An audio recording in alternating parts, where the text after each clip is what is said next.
Hello. It's been a while since I've been in touch with my doomer friends and my YouTube brothers and sisters out there.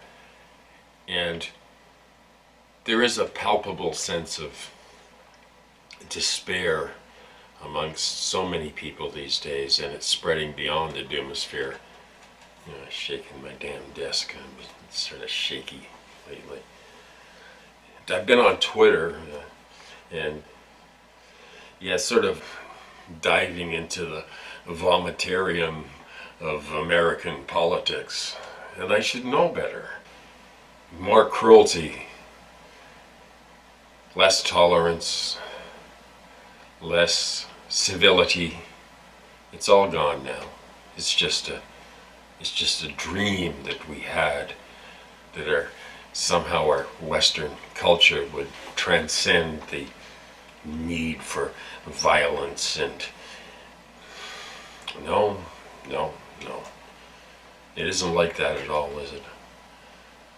The amount of tension in the air, the amount of just utter chaos has left me seriously wondering if we're going to make it past a couple of years. And I'm an old man, and it doesn't really, well, yeah, it does affect me. I watch the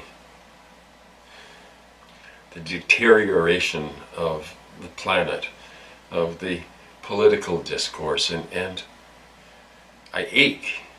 And you watch what's going on and you feel physically ill as well as numb, current to the power brokers have. And in an age where Facebook controls everything and tracks everybody, and now they want to control the monetary system. And this is what this whole Libra thing is all about. It's just they want to control everything. So we don't have to doubt now that corporations have much more power than those who pretend to govern us. I woke up today to a huge crash of thunder and lightning, and I sat bolt upright in bed. What was that? Just another huge storm that drops and lots of water in a very short time. Loads of lightning, all kinds of excitement, lights flickering. A good part of the town I live in was blacked out. Trees falling on power lines and such. I got my kitty back. We have two kitties, Gandhi and Chomsky, and Chomsky got very, very ill, and we weren't sure if he was going to pull through, but miraculously, and getting ripped off by some vet for almost $1,000. It was his eyes that got me as we left. I just looked at his eyes and he looked, poor thing, it's like, you're not going to leave me here, seriously. And he was in the vets for 3 or 4 days. Came back and was very sick, and I'm happy to report that he's being just as much of a pain in the ass as he's ever been, and he's back to his normal self. So thanks for all those kind thoughts to the folks in the doomosphere who knew about Chomsky and Gandhi. Gandhi is actually getting along better. I mean, I think he realizes that he actually missed his brother. If kitties do that, I don't know. I still think they look at you like they're going to tear you apart at any second, but probably they would if they were larger. But it's a continual frustration for them to live with creatures and exploit them that they can't actually have for dinner. So there's that. Anyway, I'm glad to have Chomsky the cat back at the armpit. I could go on about all the stuff that I've been concerned with, and I go onto Twitter and I look through the tweets and I go, it's hopeless. There's no way the humans can possibly get out of this one without a cataclysm first, and maybe there'll be a few stragglers that manage to survive what's coming on us. It's the hottest day of the year in the humidity capital of Canada, and it honestly, I think the the humidity index reached something like the mid-40s today, and it felt like soup out there. And I guess that most of the continent is experiencing this and these violent downpours and just the normal life in the 21st century. Hell, it's just like our friend Hambone says, smoke 'em if you got 'em. I do the low-tech thing. No vape for me. I like the combustion. It gets me feeling it faster. Anyway, what was I talking about? Oh yeah. By the way, I'm also enjoying a Friday night beer, which I've sworn off of thousands of times. Never been quite successful, but it's Friday night, so hey, here's to all my doomer friends. And here's just to YouTube, who is now suppressing things at a level never before dreamed of. Social media too. Twitter is really doing an interesting experiment in Canada, where they're allowing people that post to delete tweets, so that nobody will have a chance to argue against anybody else, and it'll be a nice peaceful universe, and boring as hell. And the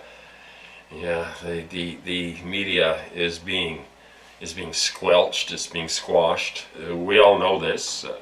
There's not much we can do about it.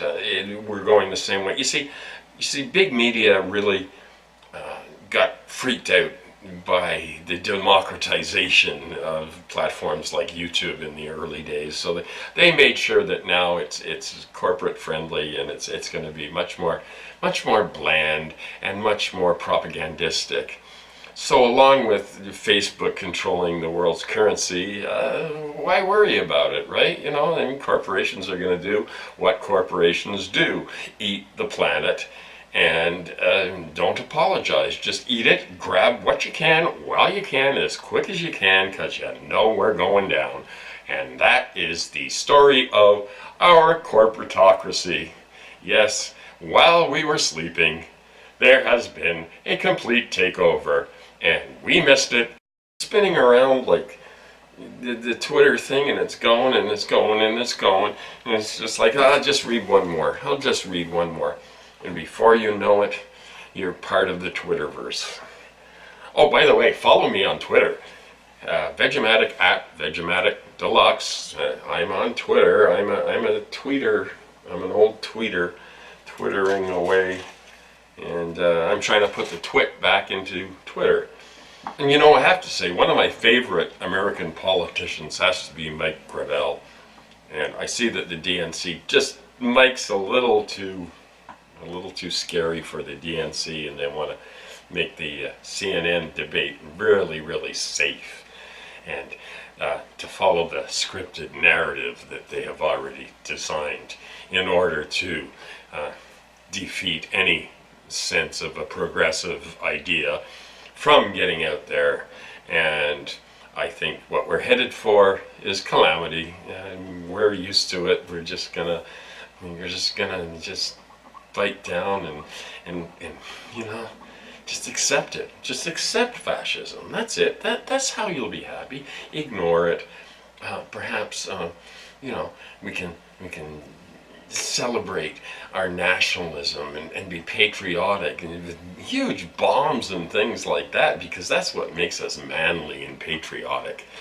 The bigger the bomb, the bigger the asshole that's behind it. So we should just accept it and know that we're on our way to oblivion. No, it's what I want to do.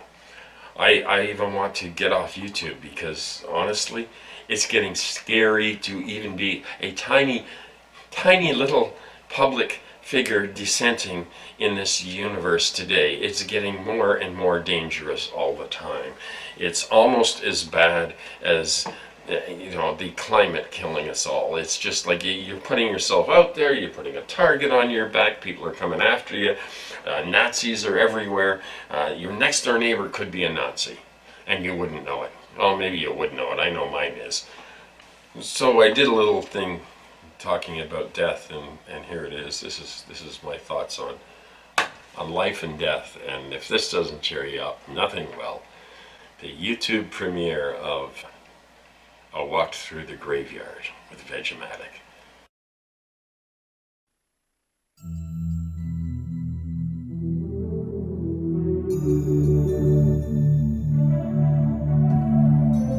Welcome. Tonight, we bring you something a little bit different. A walk with ghosts. It was a beautiful late June day, and I decided to walk through the oldest graveyard in my town.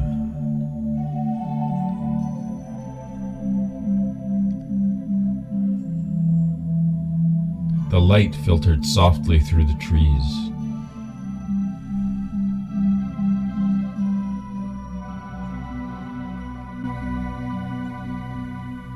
And there were names of people that I had never known, nor would ever have the opportunity to know.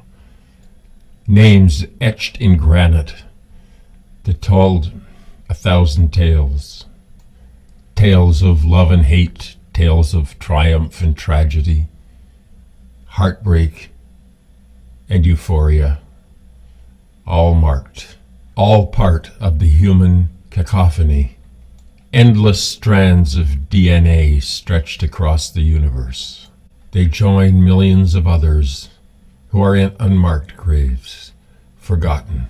As I walked around, I wondered about all the life stories, the weddings, the children, the war, peace, hundreds of years of struggle. Who were these people? What experiences did they have? Age spans from mere infants to those who managed to make it to a ripe old age. There are billions of regrets in this graveyard. Regrets about the path taken and regrets for the path not taken. There are love stories. There are tales of betrayal. Sinners and saints. Those who arrived too early and those who arrived too late. Pleasure as well as pain. Experiences lost in the mists of time. Anyway, I want to say thank you to everybody for sticking around. I've been here a long time.